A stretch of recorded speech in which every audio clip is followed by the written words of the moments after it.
করে দড়ির ডাক, আমার সহ্য হচ্ছে না ইয়া রাসূলুল্লাহ, আপনি আমাকে অর্ডার করুন, আমি আপনার জন্য একটা তোশক বানাই নিয়ে আসি। রাসূলুল্লাহ বললেন, ওমর, এই পৃথিবীতে আমি শান্তি করতে আসি নাই। আমি যদি এই ওহদ পাহাড়কে বলি, ওহদ আমার জন্য সোনায় পরিণত হয়ে যা, আল্লাহর হুকুমে গোটা পাহাড়টা সোনায় পরিণত হয়ে যাবে।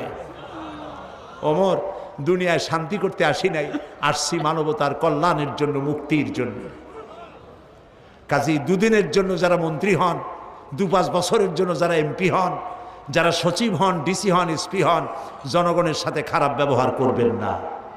মানুষের সঙ্গে ভালো ব্যবহার করুন, তাদের প্রতি ইনসাফ করুন, দুর্নীতি বন্ধ করুন। দুর্নীতি তো আপনারাই করেন, কাজে আপনারা দুর্নীতি বন্ধ করেন, জনগণ শান্তি পাবে। আমার দেশের জনগণ কি চায়? আমার দেশের জনগণ কোনোদিন বলে নাই, কোন সরকারকে বলে নাই প্রত্যেক দিন বাসমতি চাউলের ভাত